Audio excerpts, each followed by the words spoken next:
Hello, I walked in everybody. this morning and I said to someone, look, all the best people in podcasting in one room. And the person was like, yes. And I said, don't you just want to live in this? And I said, yes, I do want to live in this. Hi, everybody. Thank you so much for trooping it out to Queens. Lord. I'm a New Yorker, so don't come at me. So these two women are my personal inspirations.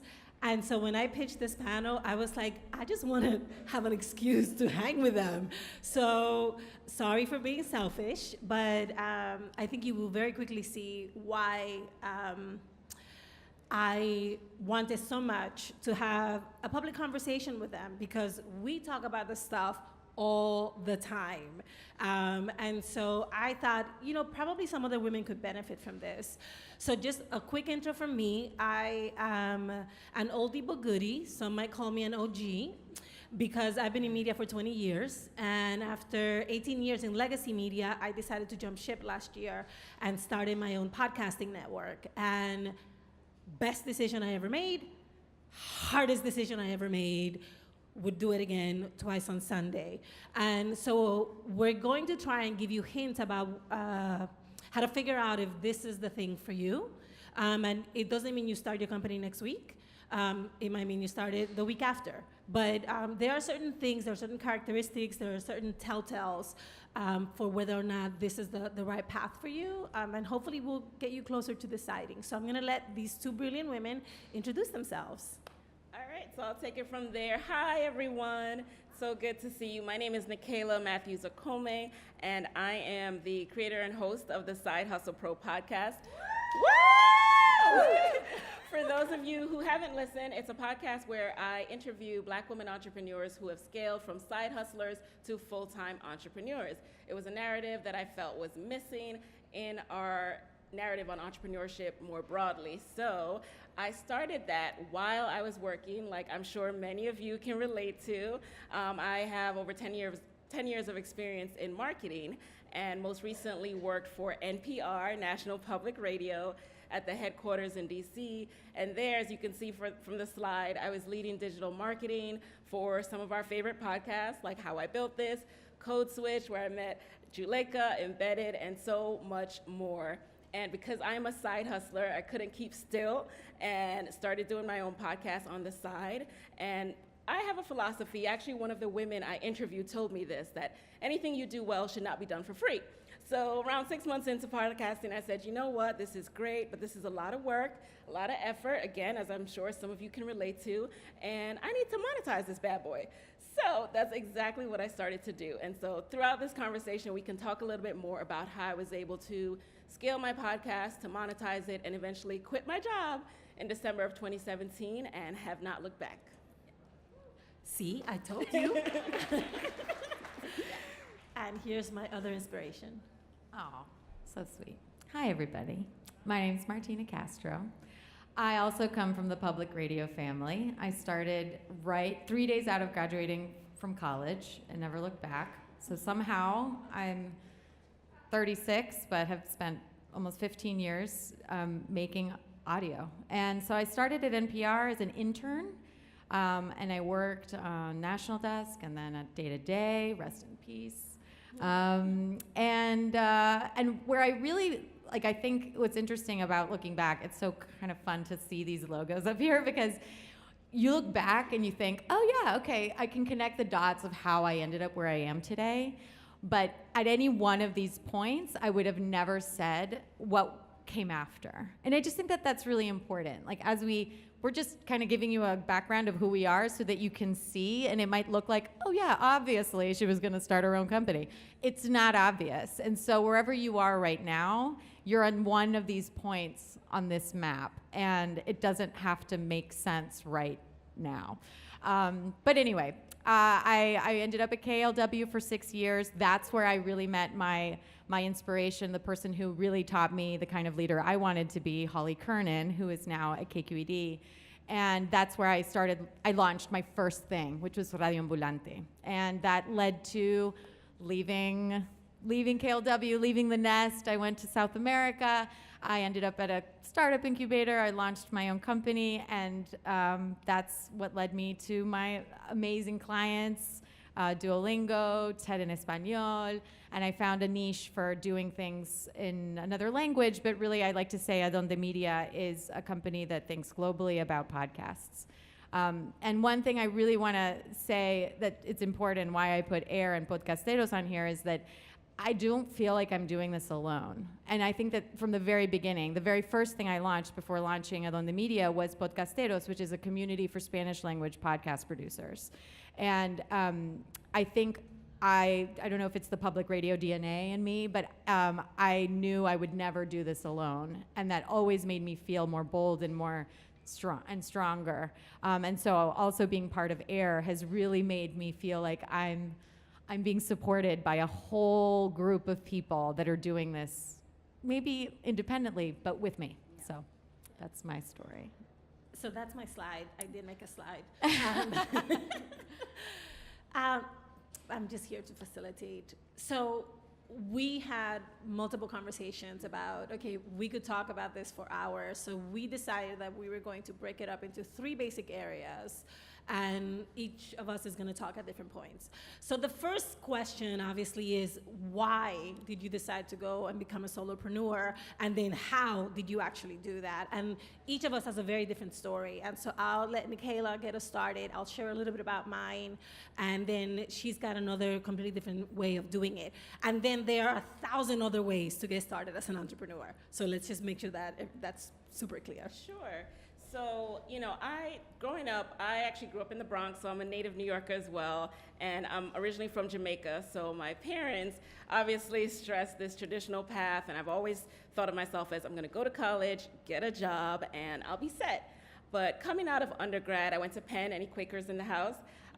Coming out of undergrad, I worked in PR. I was a PR girl, hated it, and that was my first realization that, this working thing, it's not that fun.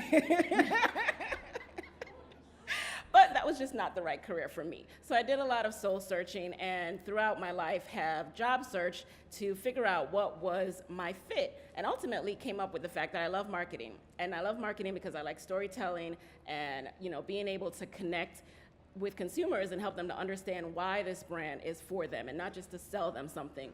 Life is funny because you can often connect the dots looking backwards, and now I realize that storytelling is similar to what I do with podcasting. However, at the time, I didn't really make that connection. I just knew that I wanted to be successful, and then I also knew that I'd always had this creative brain, always kind of shied away from numbers, so I decided to go back to business school to really study marketing, right? Like, I'm gonna be this MBA, everyone's gonna take me seriously. I'm gonna come into organizations and just completely transform how they market and connect with consumers. And we're not just gonna try to push things down people's throats anymore. However, after doing that and taking that path, after a while, where I was, I felt like once again, I was in a box that didn't belong to me. I was yet again this, creative spirit who had all these multi-passions that I was trying to fit into this one job. But, what about the blogging and the writing that I like to do? What about these interviews that I like to do? So it came to a point where I realized I will never be completely satisfied by working for someone else. However, because I'm a smart Jamaican from the Bronx, hard worker, I know that I'm not just gonna quit my job and go out there and flail in society because, I wanna work for myself. That was not going to be my story, and which is why I wanted to talk to other women who had done it, women who look like me, because again, the stories and experiences that a Black woman has or a woman of color has as an entrepreneur is gonna be drastically different than a white man in Silicon Valley, the narrative that we prominently see on Entrepreneur and all these different magazines. So through learning from these women, I kind of used that as my blueprint, start to take notes of what I needed to do if I wanted to build out podcasting, how I can start to monetize. And from there, started out with identifying my revenue streams, which were for me, sponsorship, as well as creating my own digital content and selling that. And from there, made a plan, worked backwards from there, saved up, and ultimately quit in December 2017. Yes. I think it's not a coincidence, right? Yeah. That And I was trying to think about what makes it different to be a woman of color launching your own thing. Yeah. And I also, my mother would never permit me Yeah. to just say, okay, I'm going to live on a couch and just, Right. you know, with $100 in my bank account, launch my own business. Like, I don't know how people feel in the audience about this, but isn't it, it's not a coincidence that It's we're not, all yeah. kind of like, no, And we we got always plan B, felt plan like- C, yeah. plan D. Yeah. All right, so tell us your story. Oh, it's not as interesting as yours. You go first. So I did not give myself a plan. Let's just start right there. What I did was, as soon as it became apparent to me that I could no longer play well with others,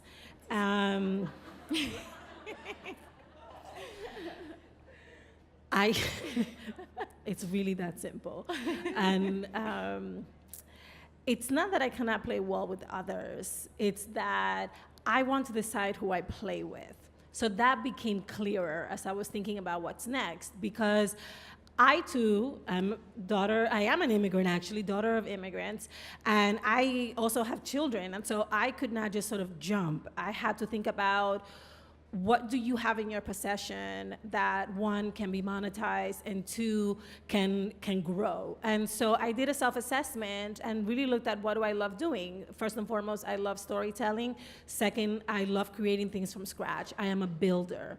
And, you know, had I been born something else, I probably would have been like a carpenter or an architect or someone like that. And so then I'm a builder, I like to build, but I don't have a trust fund, I don't have a nest, I don't have anything in the way of material support. And so what did I do? I sent out an email to my friends before I had a website, and I said, I'm starting my own company, hire me. It's basically what I did. I sent out like 350 emails, BCC people, BCC will save your life. And I said, guys, it's true. Guys, I'm starting my own company. We're gonna start consulting first. I'm gonna apply for grants. I'm going to try and get clients. And I made really small goals for myself. So I started my bank account on June 1st of last year. And I said, okay, I exist. I have an EIN. I'm registered. The tax man is going to come for me, so I have got to make some money to pay the tax man. And then I said, okay, so I'm going to give myself 3 months to have 3 clients. And I was like, I can do this. 3 months to have 3 clients. I had 5 clients in a month, and I started doing editing for Latino USA. My first check for my company was written by Latino USA, which was founded by Maria Hinojosa, an icon Latina journalist, right? Yeah. I'm very superstitious. And when I got that check, I said, I am going to make it. I have the check. I did not deposit that check. I did it on my phone. So cute. Because there was something in me that connected me to Maria Hinojosa, who I've been watching, you know, phenomenal woman. I've been watching her for 20 years grow her company and make a space for herself.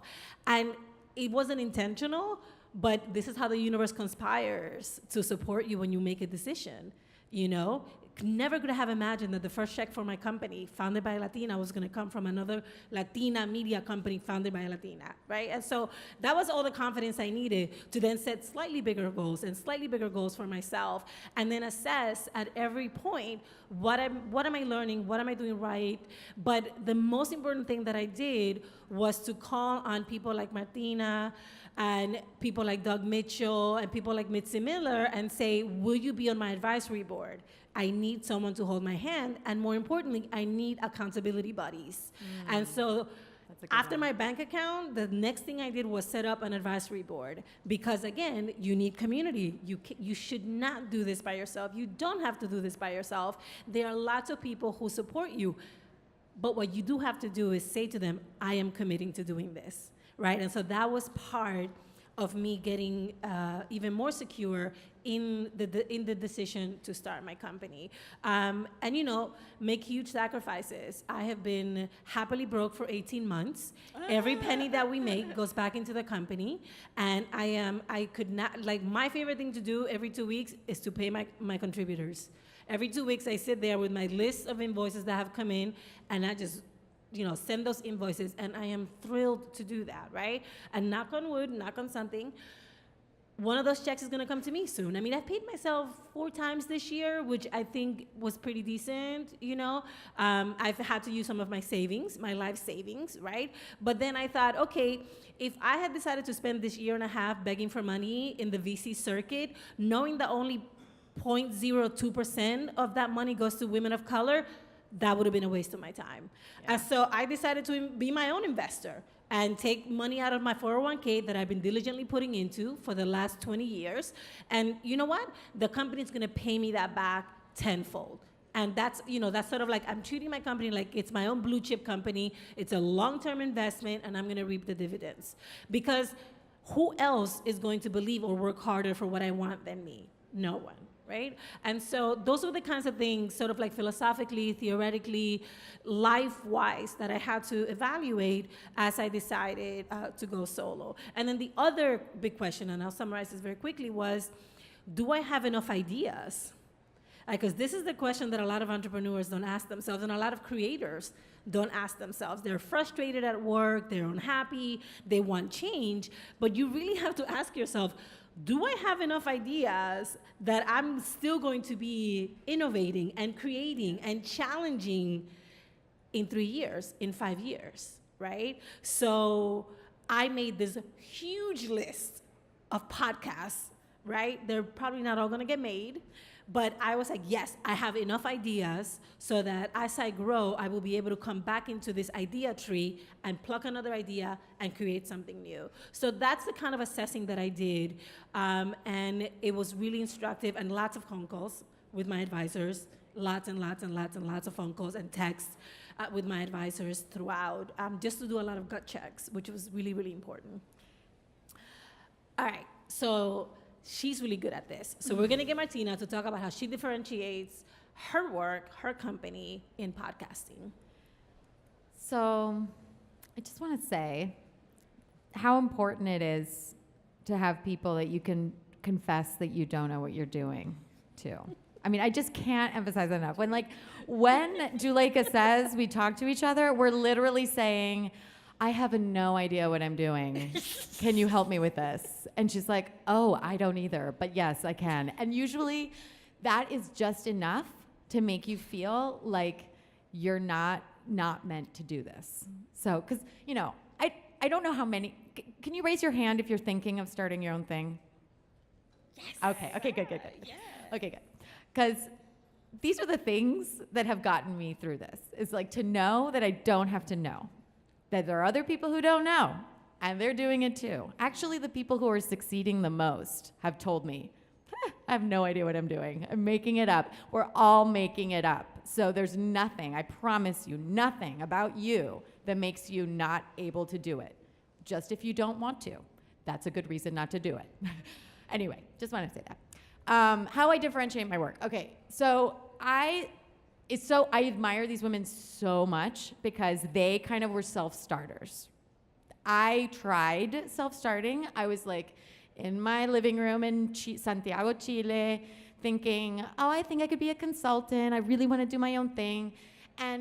But I have to be honest with you, looking back, if I hadn't gotten into that startup incubator, I probably would still be thinking about doing this.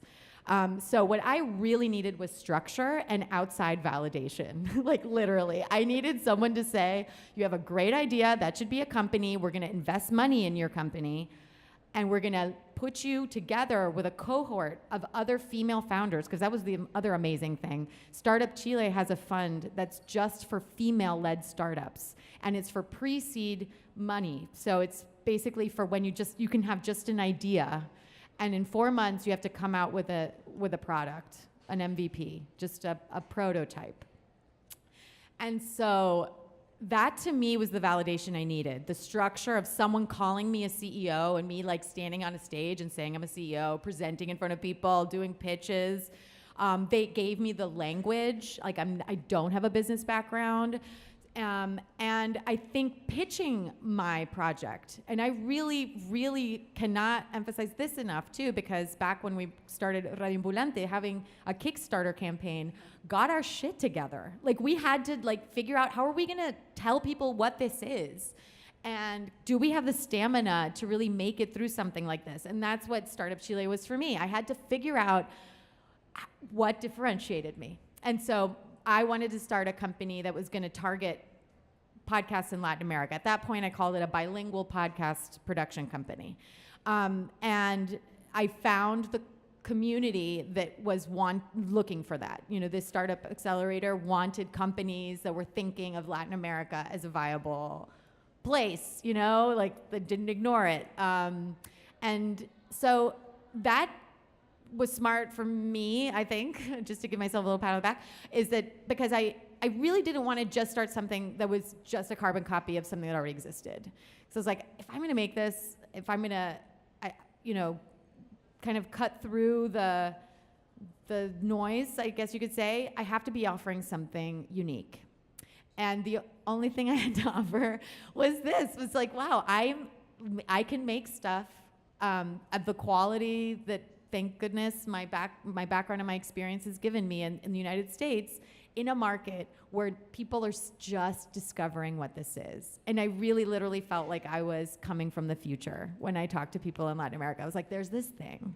It's called a podcast. You're gonna listen to it when you're running and when you're exercising. Not yet, but it's coming. And so it helped, to feel like I was offering something unique. And I really recommend, even if you're just starting a podcast production company, what are you bringing to the market? What ideas are unique to your brain and your experience level that you're gonna bring to the world? I think that's really important to meditate on. Yeah. Yeah, I completely Sorry, agree. I took more time than I probably should have. It's okay. So we're gonna ask the marketing guru the same question. Yeah.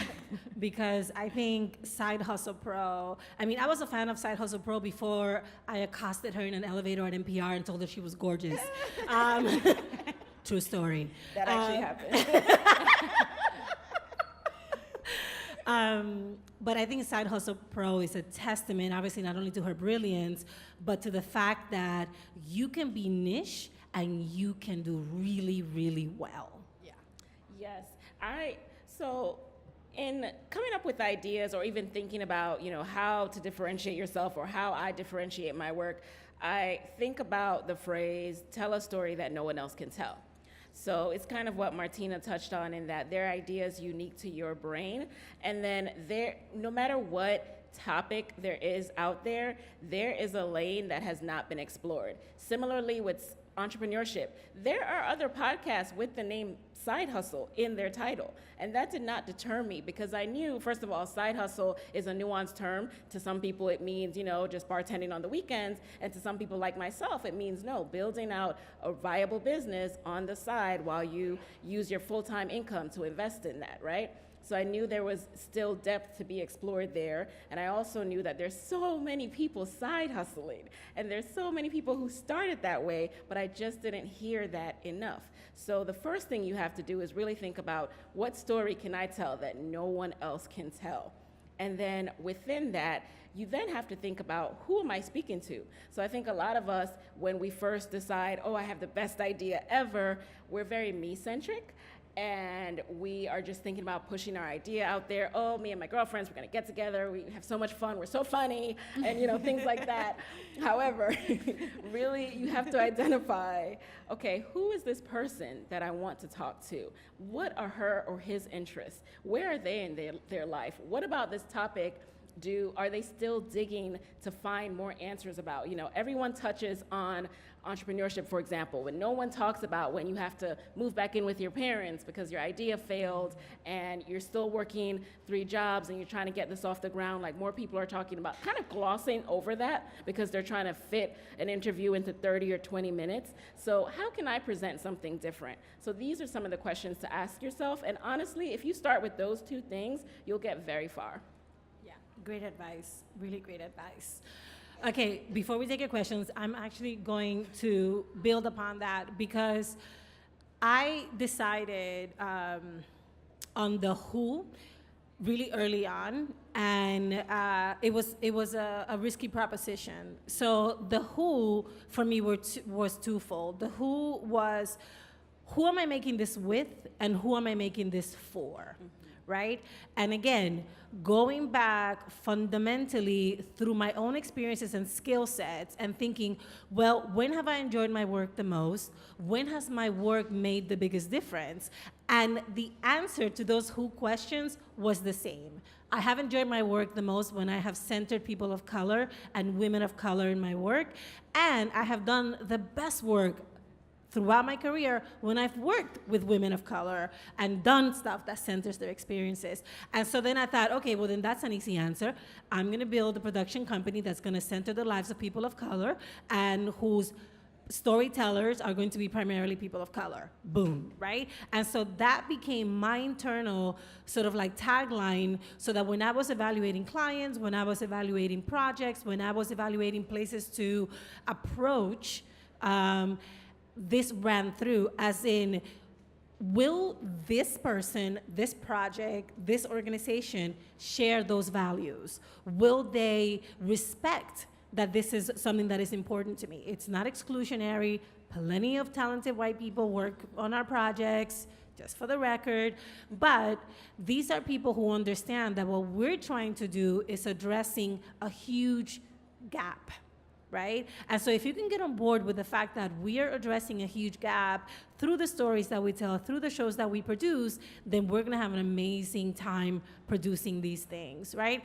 And so what happens is that then you have to toe a really fine line. So for example, yesterday I was having a conversation with one of my collaborators, and someone had approached her about working on something. And it was a woman of color, very talented and successful in her field, but I sort of said to my collaborator, well, does this person want to put forward work that is going to be expansive?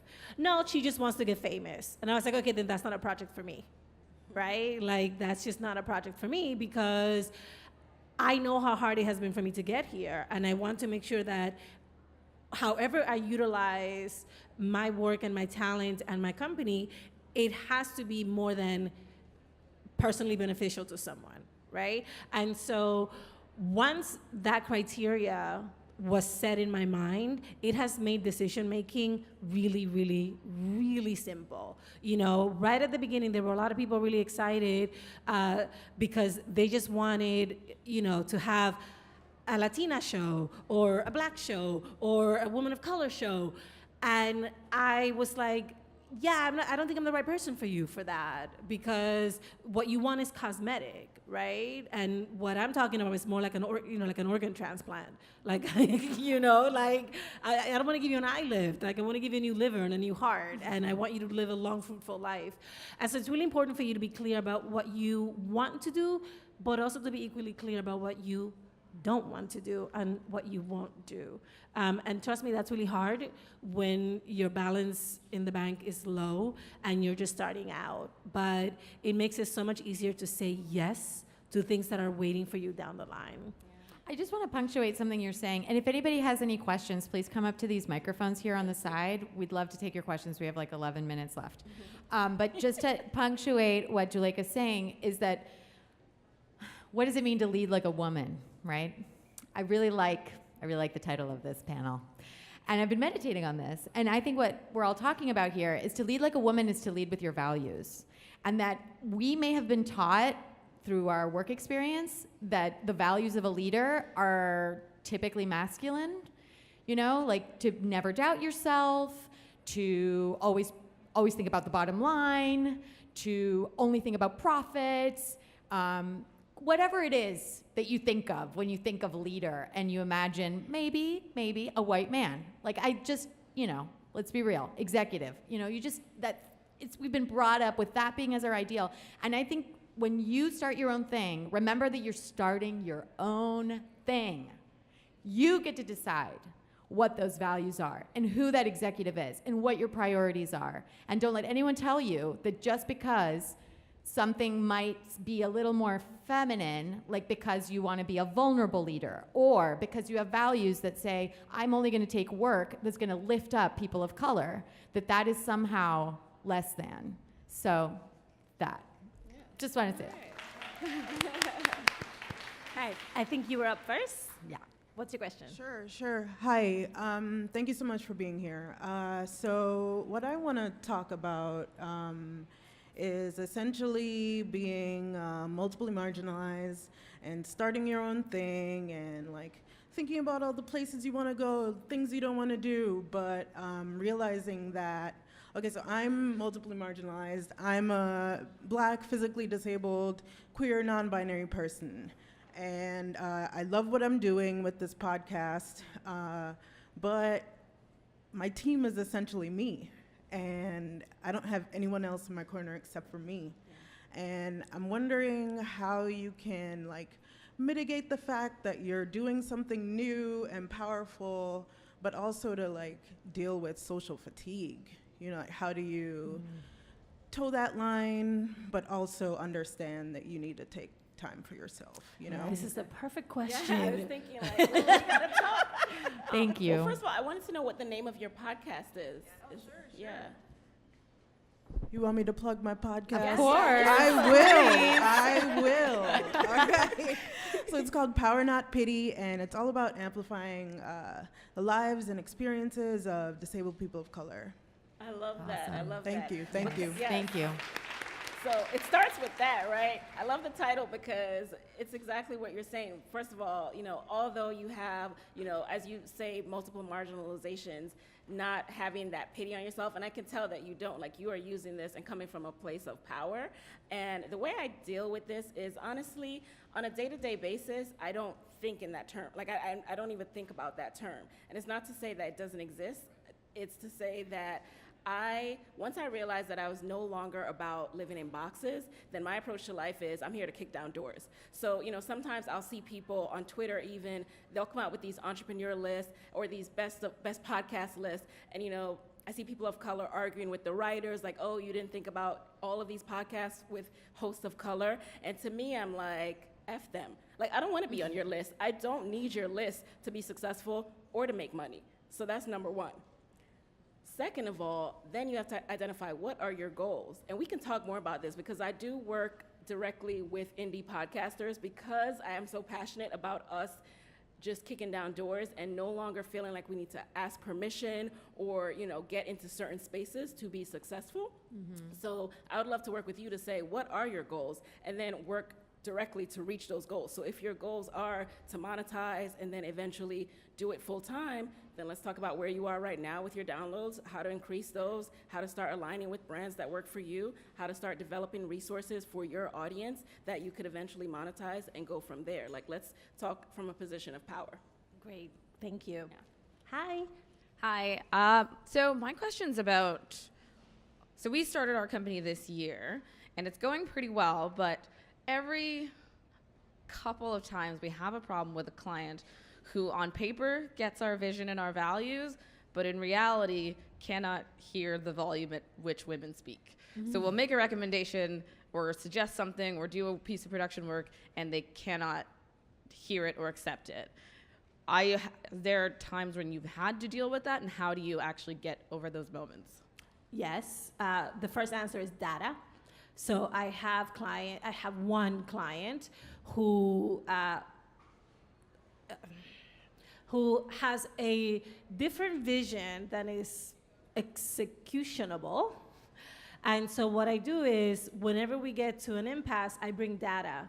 And I say, well, our drop-off rate is this, our listen-through rate is this, and studies have shown yada, yada, yada, right? So I detach myself from her decision-making process by saying, here's the information, I will empower you to make a bad decision if you want, but I really encourage you not to make a bad decision.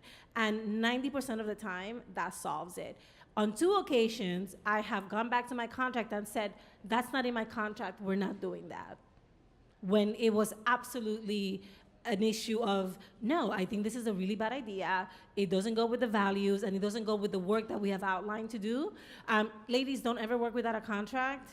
Even for $100 fee, don't work without a contract. Airmedia.org has a great template for a freelance contract. Use that and tweak it to whatever you need. Air Media, if you're not a member, become a member. They have amazing resources. And something that can help is to add a scope of work to the contract where you detail this kind of thing. So if it's a creative decision that they just decided, no, we want to go with this kind of host, or I don't know what exactly you're talking about, but if it's something creative that you can't back up with data, in your scope of work, you detail your role and your responsibilities. And in there should be makes all final creative decisions, is executive producer, or we agree to make this type of podcast. And the more detailed you can be, you can go back to the contract. Usually you don't want to have to do that because it's kind of playing hardball. Right, I've done it twice. Yeah, you don't want to, that's like when really things have gotten like untenable.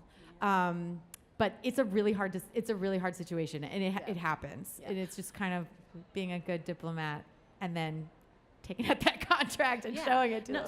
So you want to have the contract, you want to have the data, right? Because and this is a lot of the relationship building that has to happen before, right? So before we sign a contract, I have 3 or 4 or 5 conversations with people, as many of those in person as I can, so I can gauge what this relationship might look like when we work together, but I do not do anything without a contract because it is the only way to protect everyone involved. All right, thank you. Thanks. First, I just want to say thank you. This is phenomenal. Really, really. Thanks for coming. Yes. So my name is Regine Romé, and I just started a podcast, and actually I was a BRIC Podcast Fellow this year.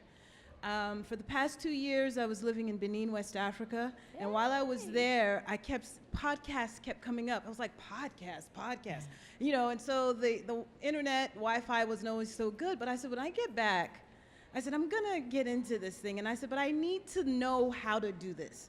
And so what was great about the podcast fellowship at BRIC was that it was 3 months. We were under the tutelage of Mark Pagan, who does Other Men Need Help, which was great. So I started my podcast, right? It's called Voodoo Roots, a love story musical. You can find it on iTunes and SoundCloud. All right, question. That was your shameless plug. Yes. So now my question, what I really appreciated was what you said was advisory board and accountability buddies. And I was just wondering if you could just expound on that a little bit, because I had my first, it was great. I had support, everybody, right? And then now I'm at all of this content that I have for the second, for the third, and whatever. But I do think that that when I was listening to what all of you were saying about marketing, about everything, is that at the grounding level, right? You have to have that accountability buddies, and so it's just, and also the advisory board, almost kind of like the same thing. And I just wonder if you could just expound on that a little bit. Yeah, I mean, Thank you. what I really love how structured Juleyka is in her approach to her business, because she has taught me how important it is to set goals. And so in terms of advisory board and accountability, it's literally what what she says. She schedules monthly calls with all of her advisors. I'm one of them. I really feel like she's advising me, though, on those calls. And she reports to me what she's doing and her plans. And so she's got someone who's going to ask her once a month, how's it going? Did you do what you said you were going to do? And it's also just for that personal contact. For the first person who asked the question about social fatigue, sorry, I don't remember your name, but that's also what it's all. Find your people that you can call once a month and be like, girl, I'm exhausted. I don't know if I can do this anymore. And that's the person's going to lift you up and say, yes, you can. Let's talk, your goals. So but you have to have your own plan, right? Yeah, you have to have your own plan. You have to have made decisions. And so it sounds to me like you have too much materials and you need to start making decisions about the material. And so for that, what you might want is to bring someone in as a co-creator who can help you make those decisions. Oh, that's another great piece of advice. But we've got 1 minute and 7 seconds. Thank you. Thank you. Hi, sorry. Thank you guys so much. My name's Andrea. I work for an international women's rights organization, and we're thinking of expanding into podcasts or being highlighted on podcasts. And one question I have is, because you spoke about the global space, and you guys can all answer this in your experience, is how have you been marketing podcasts to an audience that hasn't heard of it? We've talked a lot about the US here, but how can we tell stories of people in the US to international audiences, and how can we tell international stories to the US audience, and just your experience in that? Right. Well, those are very different, those two that you just talked about. I mean, because you just have to consider that even though podcasts are still small in the United States, they're bigger, way bigger than in the rest of the world. That doesn't mean they should be ignored. But my quick answer is that you got to go where people are. I mean, digital content consumption is up all around the world. India, Latin America, everywhere. So digital content is the space we work in. So you got to go to where they are, Facebook ads. My client Duolingo was very smart to market to their own users. And so they had a base that maybe had no idea what a podcast was, but they went directly to them, and that really reflected in the numbers and listening trends. And so that's my very fast answer, because we're out of time. All right. I will go over there and answer everybody's questions who's in line, but we have to be respectful. Thank you to you guys so much. Please come and ask us your questions after this.